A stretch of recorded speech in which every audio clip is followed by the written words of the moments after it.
Shalom sa lahat! Maraming salamat sa pagsali sa Bible study natin ngayon. Simulan natin sa panalangin. Mahal na Ama sa langit, maraming salamat po sa pag-alalay sa amin sa iyong salita ngayon sa pamamagitan ng pag-aaral ng iyong 10 utos, lalo na ang ikapitong utos. Ama, nais naming makilala ka na siyang magbibigay sa amin ng batas tungo sa buhay na walang hanggan. Nais ka naming makilala ng lubos. Kaya sana, bigyan mo kami ng pusong tapat na nakatuon sa iyo at magmulat sa amin sa kapuskusan ng Espiritu. Sa pangalan ng aming tagapagligtas na si Heso Kristo. Sa tasasalamat, Amen. Ngayon, ibabahagi ko ang pag-aaral ng Bibliyang Pinabanal na Kasal. Mula ito sa ikapitong aklat ng History of Redemption series. Tatalakayan natin ang ikapitong utos sa ikalawang sesyong ito. Kaya ang ikapitong utos na nagsasabing huwag kang makiapid ay lumilitaw sa Exodo Kabanatang 20, talata 14 at gayon din sa Jeronimo Kabanata 5, talata 18 kung saan inulit ni Moises ang 10 utos. Bago pumasok sa kanan, noong nakaraang nating pinag-aralan ng exegesis, kaya may dalawang bahagi sa exegesis ng ikapitong utos. Ang unang kahulugan na aming sinuri ay ang primordial couple. Okay, sinasabi sa ikapitong utos na huwag kang mangangalunya. At ito ay isang mahalagang utos na nagpapanatili sa kabanalan ng pamilyang nilikha ng Diyos. At magsimula ang lahat sa sinaunang mag-asawang ito. At pangalawa, susuriin natin ngayon ang kahulugan ng pangangalunya na sumisira sa pinabanal na kasal. Kaya nung nakaraang pagkakataon, sinuri natin ang orihinal na mag-asawa, ang sinaunang mag-asawa, at nakita natin kung paano itinatag ng Diyos ang pamilya bilang isang bloke ng gusali ng kanyang kaharian. Sa makatuwid, itinuturo sa atin ng ikapitong utos ang dignidad ng pamilya simula sa kasal. At dahil lang isang pamilya ang pangunahing unit ng komunidad ng tipan, ang pamilya ay dapat maging banal. Upang maging banal ang isang lipunan o maging ang isang bansa. At makikita natin na ang pundasyon ng lahat ng ito ay ang kabanalan ng mag-asawa. Sa makatuwid, ang pagtatalaga ng pamilya ay talagang nakasalalay sa kabanalan ng magkasintahan sa kasal. At sa makatuwid, kung mayroong pangangalunya, ang pangangalunya na ito ay maaaring magpabagsak sa buong tagapagtatayo. At ito ay isang malakas na laso na agad na sumisira sa isang pamilya, hindi man sa pamilya kundi pati na rin sa bansang itinatag ng Diyos. Kaya, para tunay na maunawaan ito, ang bigat ng kasalanang pangangalunya, dapat muna nating tunay na maunawaan ang kahulugan ng tunay na kasal o ang sinaunang mag-asawa. Kaya, nung nakaraang pagkakataon, sinuri natin ang sinaunang mag-asawang ito bilang iisa, isang mag-asawa na nagbabahagi ng isang matatag na ugnayan sa laman at dugo. At lahat ng mga bansa at individual na nabubuhay ngayon ay mga inapo ng mag-asawang ito na inilaan ng Diyos. Si Adan at Eva at makikita natin sa Genesis 2, talata 24 na sila ay nagsama bilang mag-asawa at sila ay naging isang laman.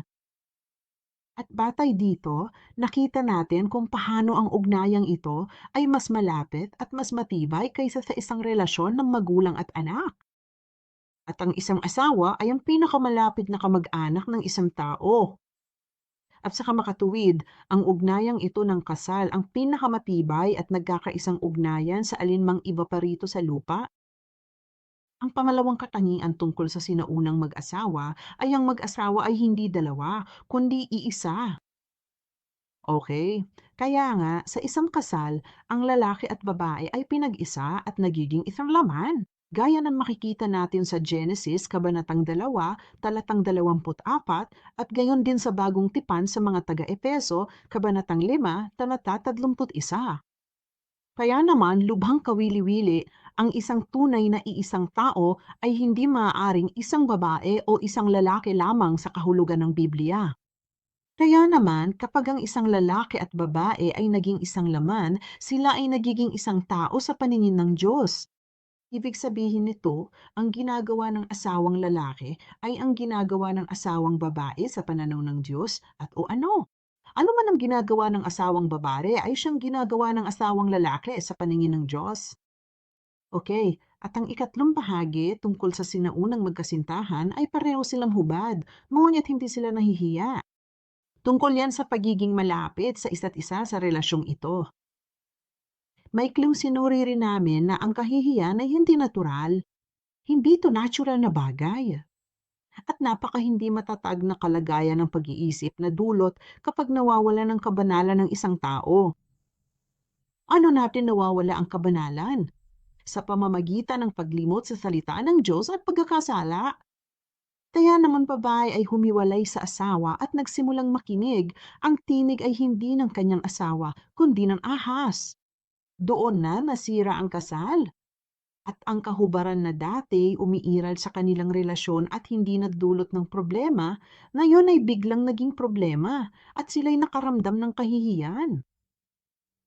Kaya batay sa pag-unawa sa tunay na kahulugan ng sinaunang mag-asawa, nakita natin noong nakaraang oras kung paano ang pangangasiwa ng Diyos sa kasaysayan ay aktwal na natutupad sa pamamagitan ng walang iba kundi ang mga pinabanal na kasal.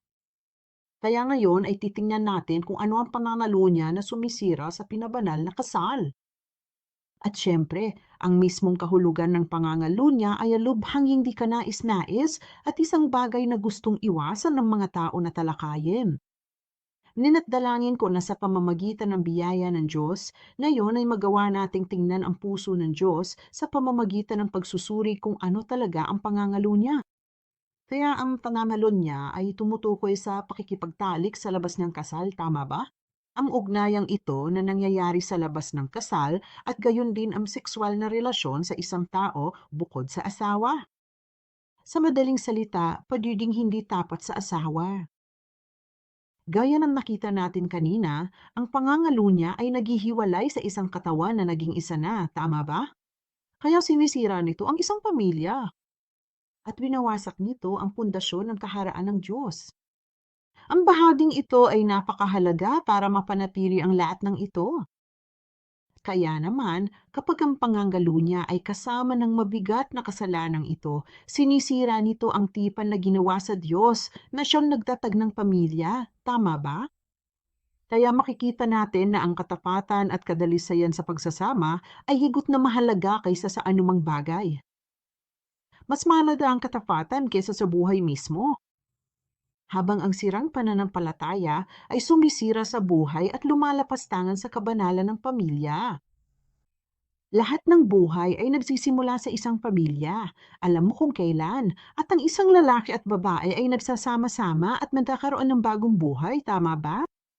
At sa kamakatuwid, ang isang pamilyang may sirang pananampalataya ay hindi makapagbibigay ng mabubuting anak ni makapagsasanay ng sapat.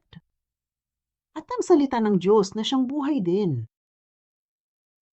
Kaya may dalawang salita para sa pangangalo niya sa salitang Hebreyo at alam natin na ang unang salita ay naaf. Ang isa pang salita ay zana. Ngayon, si Zana ay nasa lahat ng uri ng hindi wastong pakikipagtali.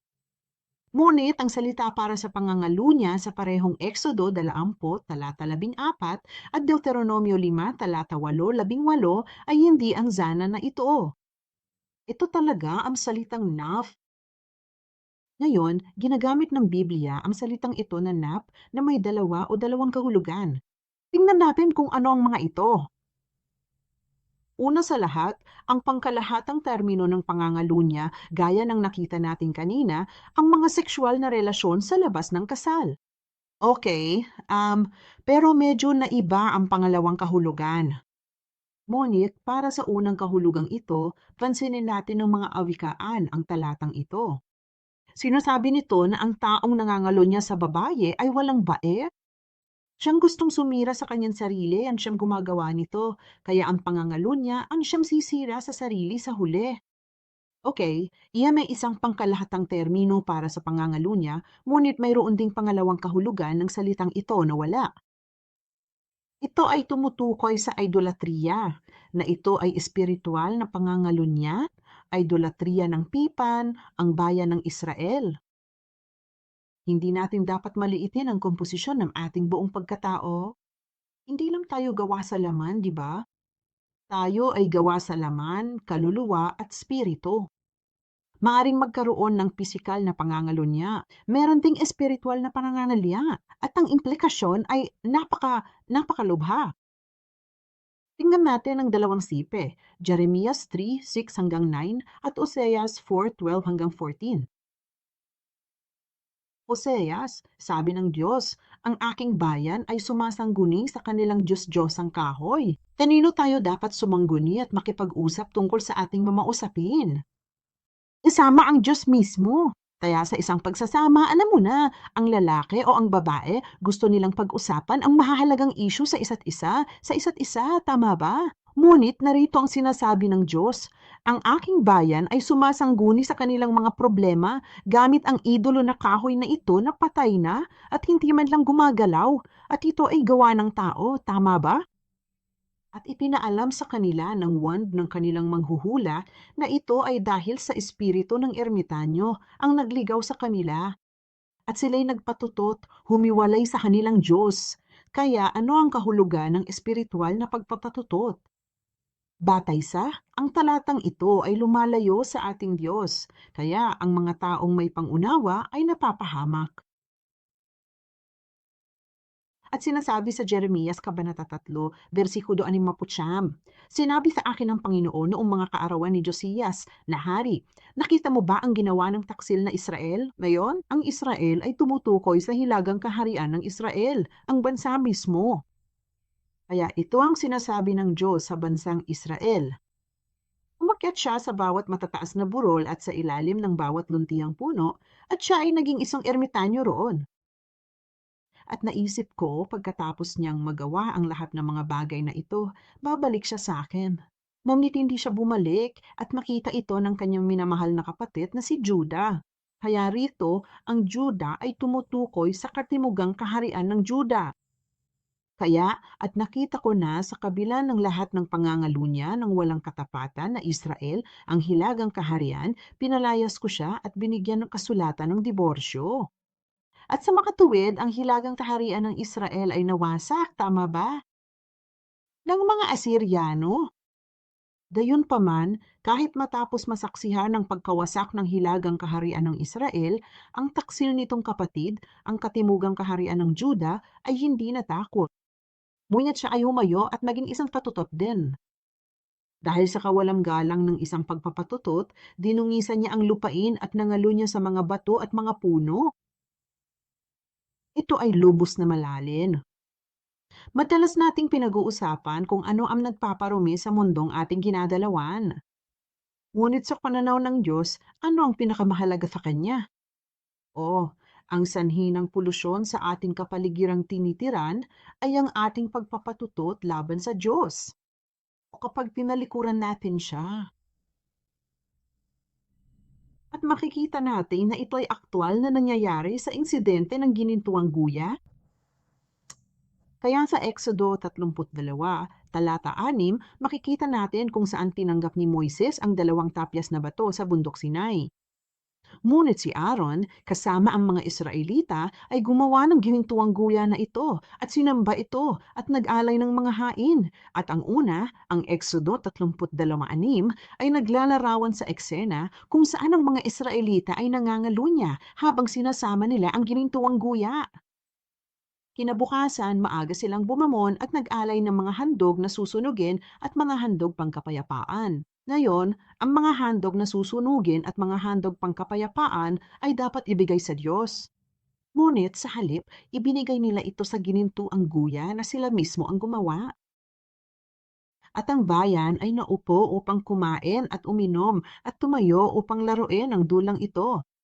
Pakitandaan na ito ay zahak. Tumutukoy ito sa isang sexual na pag-uugali kapag nangyari ito at balatan ang masinsinang tangkay nito. Kaya dito natin makikita na binibigyang kahulugan ng Biblia ang pangangalunya bilang idolatriya. Kaya balikan natin ngayon ang kahulugan ng pangangalunya. Tinutukoy ng Biblia ang pangangalunya bilang idolatria at idolapria. Ito ba ay ang pag-iwan ng isang asawang babae sa kanyang asawa at paggawa ng hindi tapat at mapangalunya na mga gawain? Kaya kung ang pinag-uusapan mo ay ang ating relasyon sa Diyos, na binibigyan kahulugan ito ng Diyos bilang ako ang iyong asawa at ikaw ang aking asawa. Kaya dito, itong asawang babae na iniiwan ng kanyang asawa, ang pinutukoy ng iyong asawa ay tayo, at ang pinutukoy ng asawang lalaki ay ang Diyos mismo. Inihahalin tulad ng Biblia ang ugnayang ito sa pagitan ng Diyos at natin o ng Diyos sa Israel sa ugnayang pang mag-asawa. Bakit? Dahil sa salitang tipa na ito ay dahil ang tipanang relasyon ay napakalapit, marangal at sagrado, at napaka-personal. Parang kasal lang. At ang pinakaunang opisyal na eksena ng kasal o ang eksena ng paggawa ng tipan sa Biblia ay kung saan, oo, sa bundok Sinai, ginawa ang unang tipan at ang tipang ito ay ginawa sa pamamagitan ng dugo. Ayon sa Exodo Kabanata 24, versikulo 8, kinuha ni Moises ang dugo at iwinisik sa bayan at sinabi, "Tingnan ninyo ang dugo lang tipan na ginama ng Panginoon sa inyo." Alinsunod sa lahat ng magasalitang ito, okay, alam mo kung paano? Sa kasal, ginagawa rin natin ang sumpaang ito. Nakikita mo ang tipang ito sa pagitan ng Diyos at ng mga tao ay ginawa sa pamamagitan ng dugo. Ngayon, ang dugo ay tanda ng buhay, di ba? At maging sa aming pagsasama, ginagawa natin ang sumpang ito ng wasto hanggang sa paghiwalayan tayo ng kamatayan. Kaya kung naiisip mo ba kung gaanong katibay ang ating sumpa sa Diyos? Tama? Kung ang mga tao ay makikipagtipan sa isa't isa sa pamamagitan ng kasal hanggang kamatayan, kung tayo'y maghihiwalay, naiisip mo ba kung gaano katibay ang ating tipan sa Diyos? Ama, kahit ang kamatayan ay hindi makapaghihiwalay sa atin, kaya gumawa ako ng diagram na ito tungkol sa ating relasyon sa Diyos. Ganito ang ating tipan sa Diyos sa pamamagitan ng dugo ng tipan. Kaya merong isang tipan sa pagitan ng Diyos na isinasagisag ng kanyang salita sa aklat ng tipan at ng bayan ng Diyos. Kaya ang tipang ito ay katulad ng kasal. Dahil ngayon ang mga tao ay nakipagtipan sa Diyos at pumasok sa isang napakalapit, marangal, sagrado at personal na relasyon sa Diyos. Tungkol lamang ba ito sa mga sinaunang Israelita at sa Diyos? Kundi tandaan na tayo rin ay nasa iisang tipan ni Jesus. Tungkol ito sa lumang unang tipan, tama ba? At ginawa gamit ang dugo ng kambing o dugo ng toro. Gaano pa kaya kung ang dugo mismo ng Diyos ang gamitin? Maging epektibo sa ating pakikipagtipan sa Kanya. Suriin natin ito, Lucas Kabanata 22, versikulo 20. Sa pamamagitan ng dugo ni Jesus, tayo ay pumasok sa bagong tipan. At ganito rin ang sinasabi sa Lucas Kabanata 22, talata 20. Kinuha ni Jesus ang kopa pagkatapos nilang maghapunan at sinabi, "Ang kopang ito na ibinubuhos para sa inyo ay siyang bagong tipan sa aking dugo." Kaya makikita mo kung ang Israel ay sumamba sa isang idolo.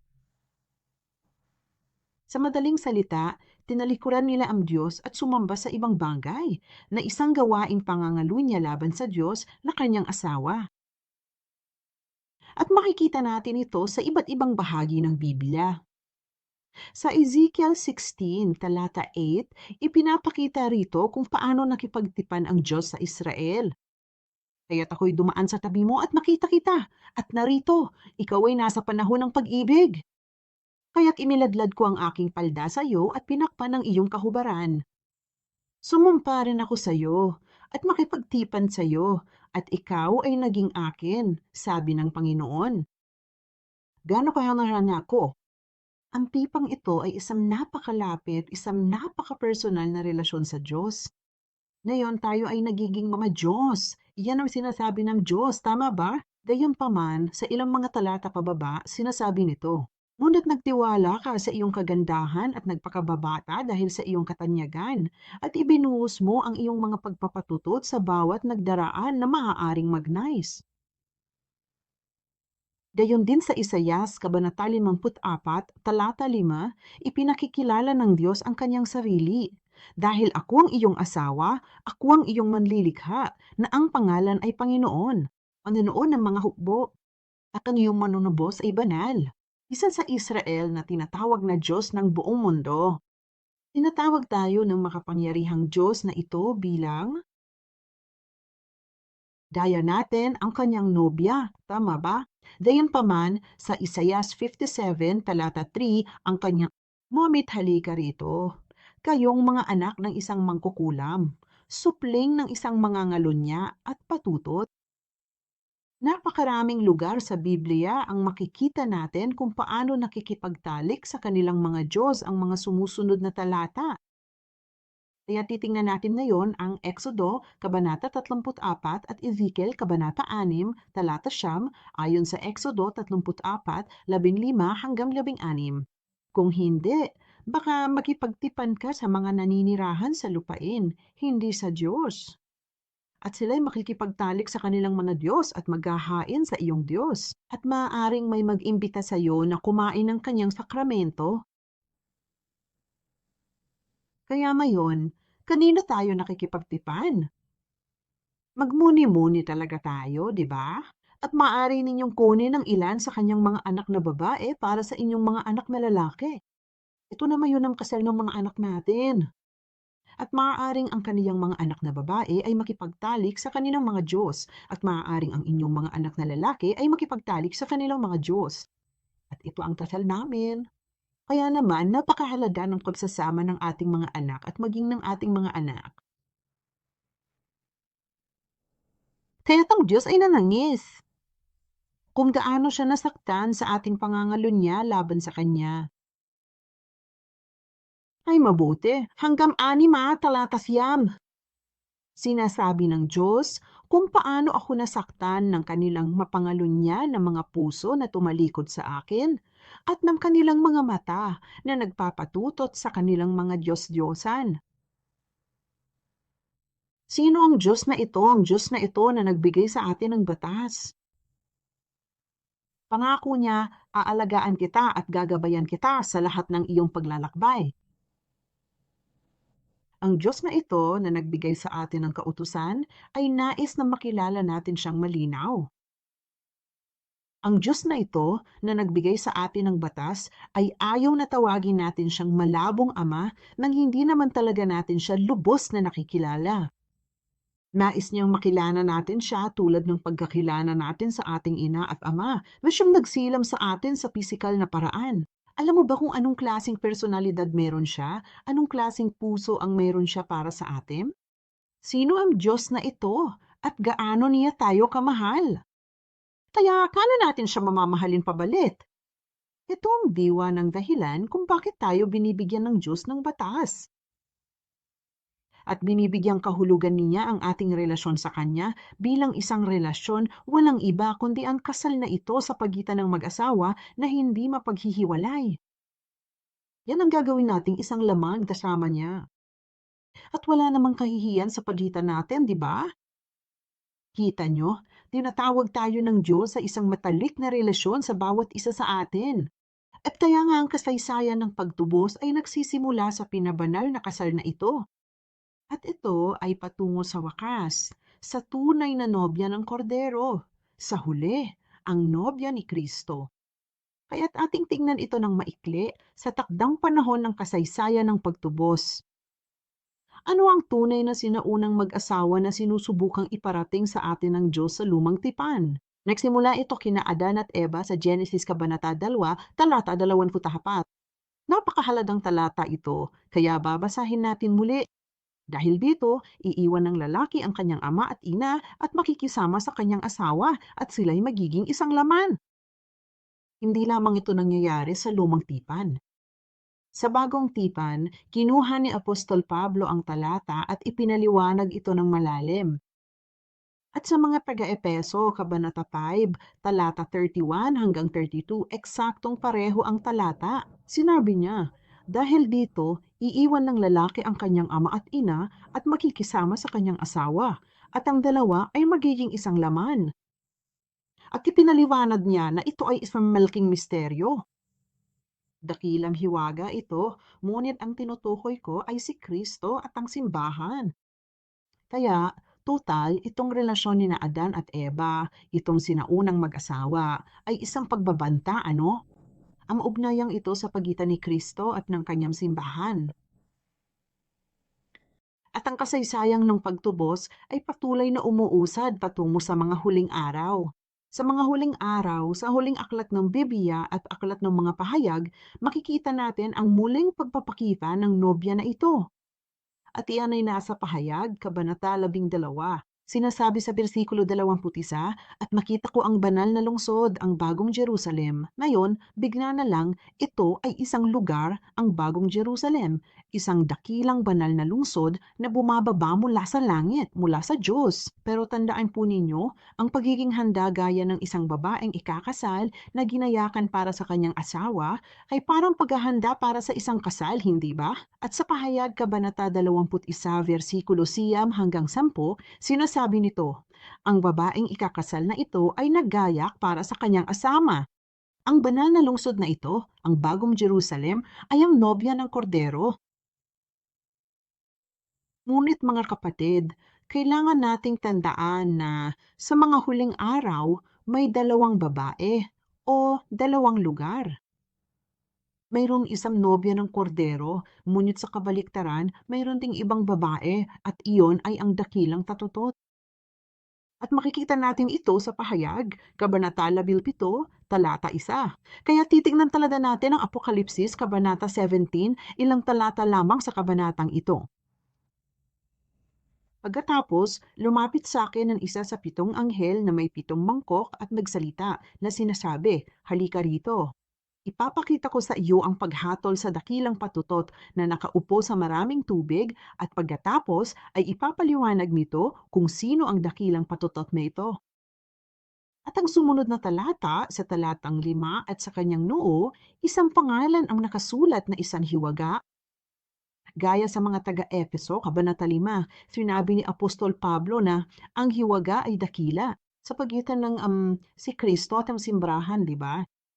Ito ay tumutukoy sa nobya ni Kristo. Muli, narito, ito ay isang dakilang hiwaga. Tinutukoy ang dakilang patutot na ito, sabi nito.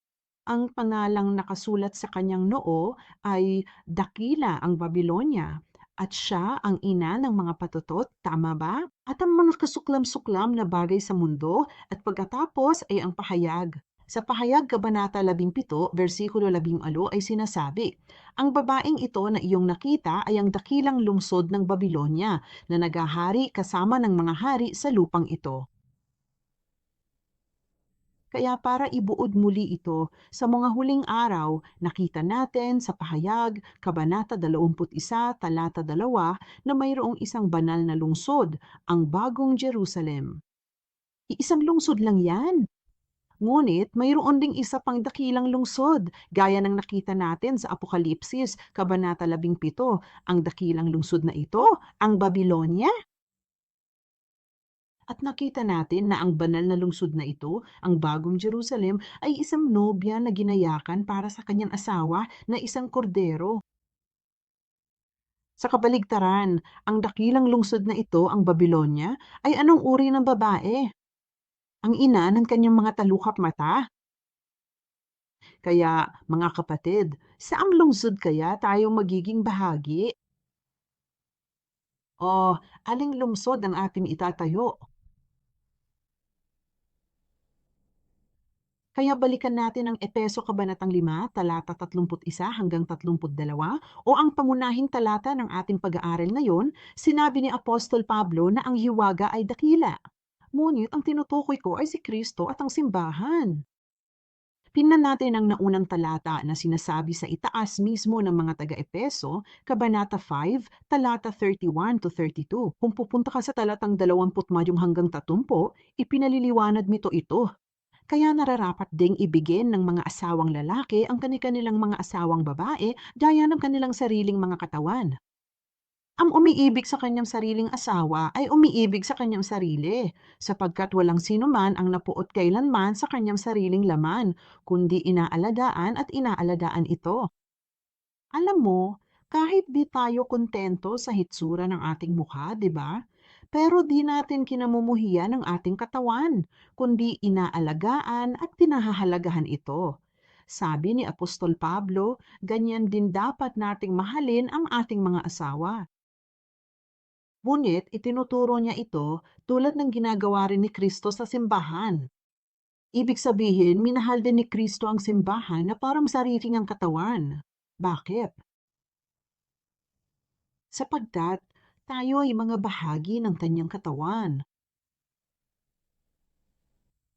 Kami ay mahalay at hindi tapat. Gayunpaman, una tayong tinatawag ni Jesus bilang kanyang tunay na nobya. Tinatawag niya tayo upang maging kanyang Jerusalem, ang tunay na lungsod ng kapayapaan. At sinasabi niya na siya at tayo ay iisa, isang laman. Siya ang ating ulo at tayo ang kanyang katawan. Tayo ay isang laman. At kaya nga, sa tuwing tayo ay may sakit, sa tuwing tayo ay nasasaktan, si Jesus ay may sakit din. At si Jesus ay nasaktan alang-alam sa atin, hanggang sa punto na kusang loob pa nga niyang mamatay alam-alam sa atin. At makikita natin yan sa Isaias, Kabanata 53, talata 4. Sinasabi nito, tunay na ang ating mga kalungkutan ay siya mismo ang nagpasan. At ang salitang kalungkutan ay hindi lamang tumutukoy sa kalungkutan, kundi ito ay sa Hebreo na nangangahulugang sakit o karamdaman. At ang ating mga kalungkutan ay kanyang dinala. Bakit? Sapagkat tayo'y kanyang minamahal at inaalagaan. Sapagkat tayo ang kanyang katawan. At sa makatuwid ay mga katatid natin ngayon. Naway sama-sama tayong lumago at gumulang bilang kanyang katawan upang ang kanyang pagdurusa, ang kanyang dalamhati ay maging ating pagdurusa at ating dalamhati sapagkat tayo ay kaisa niya. Sa Kolosas Kabanata 1, versikulo 24, eksaktong sinabi ito ni Apostol Pablo. Ngayon ay nagagalak ako sa mga tiniis ko para sa inyo at napupuno ako sa aking laman. Ano pa ang kulang tungkol sa mga paghihirap ni Kristo alang-alang sa kanyang katawan na siyang iglesia? Kaya nga tayo, bilang isang katawan at mga bahagi ng katawan, ay nakikibahagi sa pagdurusa ng iglesia. Nakikibahagi tayo sa sakit bilang katawang pangkomunidad ng tipan. Ipinapaliwanag sa atin ng 1 Corinto 12, versikulo 25 to 27 kung paano tayo iisa, mga kapatid, upang walang pagkakabahabahi sa katawan. At naririnig kong ang katawang ito ay tumutukoy sa simbahan, tama ba? Ang katawan ni Jesus. Kundi upang ang mga miyembro, tayo, ay magkaroon ng parehong pagmamalasakit sa isa't isa. Dapat nating pangalagaan at pahalagahan ang isa't isa na parang sarili natin. Kaya ang susunod na talata, at kung ang isang miyembro ay nagdurusa, lahat ng miyembro ay nagdurusa rin kasama niya. Kung ang isang miyembro ay pinararangalan, lahat ng miyembro ay nakikigalak dito. Kaya't sama-sama tayong nagdurusa, sama-sama tayong nagagalak, sama-sama tayong gumaling, sama-sama tayong pinarangaralan. At sinasabi nito, kayo nga'y katawan ni Kristo at bawat isa'y mga bahagi nito. Habang papalapit ang Shiloh sa ika-23 pangkalahatang asembleya sa Setyembre, naway ipanalangin natin ang pangitaing ito. Ang dahilan kung bakit umiiral ang Shiloh ay nangangahulugang ang nagdadala ng kapayapaan. Kaya't kay ganda ng ating pangalan, kaugnay ng bagong Jerusalem, ang lungsod ng kapayapaan, hindi ba? At sa ating pagdalo sa pangkalahatang asembleya, tandaan natin na tayo ay tinawag para sa mismong layuning ito upang itayo ang katawan ni Hesukristo, ang organikong katawan. kung saan tayo sama-samang nagdurusa, sama-sama tayong nagagalak, sama-sama tayong gumagaling. At tandaan natin na kapag pinabanal natin ang ating mga sarili, saka tayo tunay na mapapabanal ng sama-sama bilang isang grupo. At iyan ang paraan upang itayo ang bagong Jerusalem, ang banal at tahanang dako ng ating Diyos. Okay? At dahil dito, hindi lamang natin dapat pabanalin ang ating mga sarili, kundi dapat din natin pabanalin ang ating pagsasama, ang ating tahanan, ang ating mga lugar ng trabaho, at ang bawat bahagi ng ating nasasakupan na ibinigay sa atin ng Diyos. Kaya, mga kapatid, bilang konklusyon, aling lungsod ang ating itatayo? Ama? Tandaan natin na napakahalaga ng kabanalan ng ating kasal dahil tayo ang magapundasyon ng simbahan o ang nobya ni Hesukristo sa magahuling araw, di ba? At kaya na, kapag pinananatiling nating dalisay at banal ang ating mga sarili, saka tayo tunay na makakapagtayo ng isang banal na tahanang dako para sa ating Diyos. At maaari tayong sumulong patungo sa kaganapan, sa kasaysayang nakatutubos. Tandaan, tayo ay isang malaking bahagi ng kasaysayan ng pagtubos dahil sama-sama nating itatayo ang bagong Jerusalem. Basahin natin ang talatang ito. Mga taga-Epeso, Kabanata 2, versikulo 21 hanggang 22, na sa kanya ay si Jesus ang batong panulok. Ang buong gusali na nagkakakabit-kabit ay lumalago upang maging isang banal na templo sa Panginoon, na sa kanya'y itinayo rin kayo patungo sa isang tahanan ng Diyos sa Espiritu. Sama-sama nating itayo ang walang hanggang tahanang dako ng ating Diyos at gumayak tayo na parang isang babaeng ikakasal na handa na para sa kanyang asawa. Amen. Kaya sa susunod na oras, tatalakayin pa natin ng mas malalim ang mga partikular na batas tungkol sa pangangalunya ng nasa hustong gulang. Ngayon, mayroon na tayong pundasyon ng mga kahulugan ng sinaunang mag-asawa at ng kahulugan ng pangangalunya, magtapos tayo sa pamamagitan ng panalangin.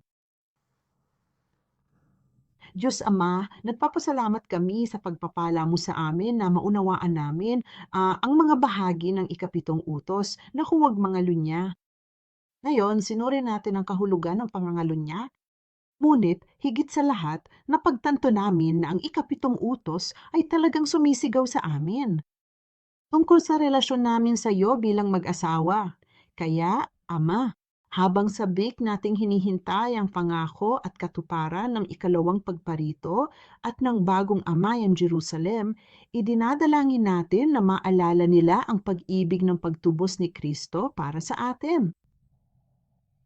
Dalangin natin na sila ay pag-alabin ng kanyang pag-ibig na parang nagliliyab na apoy, upang sa pamamagitan ng kanyang pag-ibig, sa kapangyarihan ng kanyang salita, tayo ay lubos na makahiwalay sa mundong ito.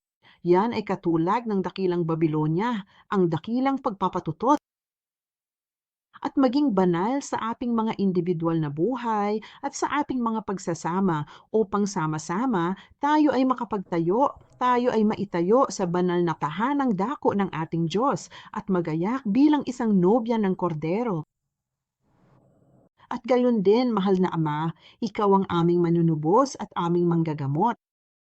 At sa pagkakataong ito, itinataas namin sa iyo ang iyong pinakamamahal na anak na si Jessica. Kumakapit kami sa walang hanggang kapangyarihan ng iyong pag-ibig. At minahal mo kami na parang sarili mong katawan. At iyong pinasan ang lahat ng aming mga karamdaman.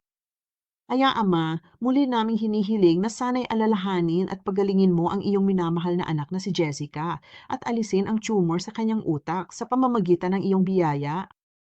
Pagpalain po ninyo ang lahat ng proseso para sa kanyang operasyon at ingatan din po ninyo ang kanyang mga pamilya ng may lubos na pag-iingat.